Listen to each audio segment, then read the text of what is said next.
आवाज हरवीर की जय, गुरु गोरखनाथ की जय हो, दादा मच्छंदर नाथ की।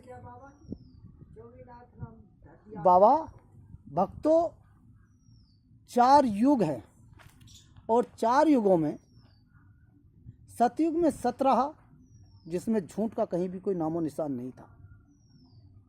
सत्य बात करते थे, सत्य पे अमल करते थे, सत्य पे लोग चलते थे, सत्य की जय करते थे। और 4 ही स्तंभ हैं, जैसे एक कुर्सी के 4 पाए होते हैं ना, उसी प्रकार इस धर्म को, इस सृष्टि को चलाने के भी 4 ही स्तंभ हैं। एक सत्य था जो सतयुग में चला, उसमें आदमी कभी झूठ बोलता ही नहीं था, सत्य ही था उसमें जीवन में 100%। तो सतयुग का युग चला। फिर उसके बाद आया त्रेता युग। त्रेता युग में लोग तपस्या करने के लिए घरों से बाहर जाते थे, वनों में जाते थे, जिसमें रामचंद्र जी का युग रहा। सतयुग में राजा हरिश्चंद्र थे, बलि थे, इनका युग रहा। तो वहाँ पर कोई असत्य वाली बात नहीं हुआ करती थी। उसके बाद त्रेता युग आया, तो सतयुग से थोड़ा सा ये नीचे रहा है त्रेता युग। तो दूसरा पायदान जब हमारा त्रेता युग आता है, तो त्रेता युग में लोग सत्य की खोज के लिए तप भूमि में जाते थे, तपस्या करते थे। ऋषि महापुरुष सब जंगलों में रहा करते थे। तो वो त्रेता युग था। त्रेता युग में रावण का आगमन हुआ। तो ये बताया गया है कि रावण ने इस धरती के 3 लोकों पे, पृथ्वी, पाताल लोक और दैत्य लोक, 3 लोकों पर 1600 वर्ष राज किया है। उसके तप की ताकत इतनी थी, उसने इतना अर्जित कर लिया था अपने तप से, कि उसके पास जाने से पहले हर कोई भस्म हो जाता था, जो उसके विनाश के लिए जाता था। तो उसका तप बहुत बड़ा था। माँ सीता को उसने हरण करा, उसके बाद उसके तप में कमी आई। एक प्रसंग आता है कि जब मंदोदरी ने कहा था कि राजन, हे लंकेश्वर, हे पति परमेश्वर, आप राम बनकर भी तो सीता का हरण कर सकते थे, एक साधु को बदनाम करने की आपको आवश्यकता क्या पड़ी? तो राम का चरित्र इतना बलवान था कि रावण ने कहा कि मंदोदरी, मैंने राम का भेष शुरू में ही धरा था, लेकिन जैसे ही मैंने राम का भेष धरा, तो जितनी भी नारियां थी सब मुझे सीता और सीता के बदले में माँ के रूप में, बहन के रूप में दिखाई देने लगी।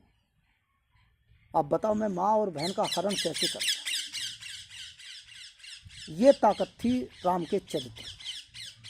इतना बड़ा तपस्वी, इतना बड़ा ज्ञानी भी उसके चरित्र के आगे हार गया था। तब उसने एक साधु का रूप धारण करा, और उस रूप धारण में भी सीता का हरण करने से पहले उसने माँ सीता की परमिशन ली कि माते, मैं आपको अपने साथ ले जाना चाहता हूँ, आप मुझे चलने की आज्ञा दें। तब उसने हरण कर पाया। तो त्रेता युग में तपस्या में गए, तो वहाँ गए। तो उसके बाद आता है द्वापर युग। तो द्वापर युग में लोगों के द्वार पे असत्य आ गया। पाप जो था, पाप द्वार के बाहर था, यानी कि आमने सामने 50-50% हो गया था। आधे में पाप था और आधे में सत्य था, यानी धर्म था।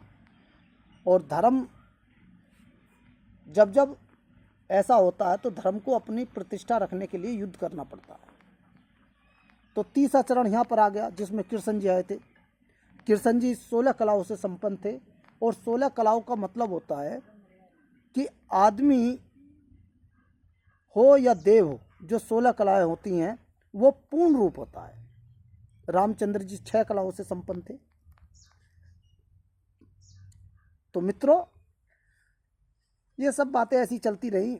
धर्म युद्ध हुआ कुरुक्षेत्र में, तो धर्म की स्थापना हुई। उसके बाद आता कलयुग। तो कलयुग जो है हमारा चौथा चरण है, धर्म का चौथा चरण है कलयुग। कलयुग में 70% पापी हैं, 30%, 25% धर्मात्मा हैं। तो चौथे चरण में दान ही बचा है।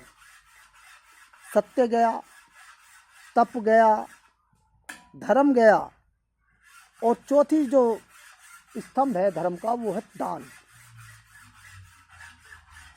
कलयुग में जिस दिन दान होना बंद हो जाएगा मित्रों, उस दिन कलयुग का अंत हो जाएगा।